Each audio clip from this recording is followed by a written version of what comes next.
আজ বানাবো cheesy and tasty white sauce pasta. চলো কি করে বানাচ্ছি দেখে নাও।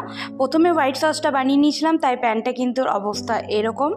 তো এরপরে দিয়ে দিয়েছি হচ্ছে বাটারে ভালো করে একটু গরম হয়ে যাওয়ার পর কিন্তু পেঁয়াজগুলো দিয়ে দিয়েছি। পেঁয়াজগুলো একটু ভালো করে হালকা ফ্রাই করার পর আমি অ্যাড করছি এখানে রসুন কুচি আর লঙ্কা কুচি। আদাটা আমি দিইনি, কারণ আদাটা দিলে টেস্টটা অন্যরকম চলে আসবে, তো এখানে আদাটা স্কিপ করে দিয়েছি।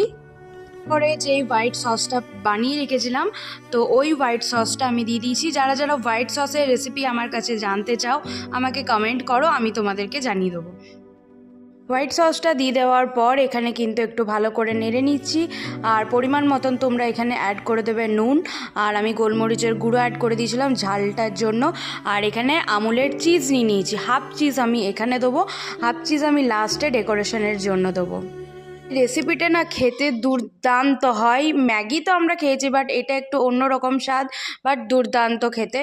তো তোমরা যারা এখনও বানিয়ে খাওনি অবশ্যই খেয়ে ট্রাই করে দেখো, দুর্দান্ত লাগবে। আর কমেন্টে জানিও খেয়ে কিন্তু কেমন লাগলো। এইভাবে যদি কেউ বানিয়ে আমার রেসিপি দেখে বানাচ্ছ, আর যারা যারা বানিয়ে খেয়েছো আর অন্য যদি প্রসেস তোমরা জেনে থাকো সেটাও আমাকে কমেন্ট করো, আমি সেটাও চেষ্টা করব তোমাদের সাথে শেয়ার করে।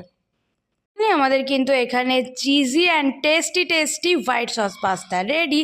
ওপর থেকে চিজটা গ্রেট করে দিয়ে দিয়েছি, আর একবার মাঝেও দিয়েছিলাম, দেখতে পাচ্ছ। চলো, আমার বরের আর আমার ছেলের তো খুব পছন্দ হয়েছে, আর মায়েরও মানে শাশুড়ি মায়েরও খুব পছন্দ হয়েছিল এটা। আর কিছু যদি রেসিপি তোমরা আমার কাছ থেকে দেখতে চাও অবশ্যই আমাকে কমেন্ট করো, চেষ্টা করব তোমাদের সাথে শেয়ার করার। আজ আসি, দেখা হবে নেক্সট ভিডিওতে। সবাই ভালো থেকো, সুস্থ থাকো, সাবধানে থেকো। ভালো লাগলে একটা লাইক, একটা শেয়ার আর কমেন্ট তো বানতাই হ্যায়। বাই। আবার আসছি।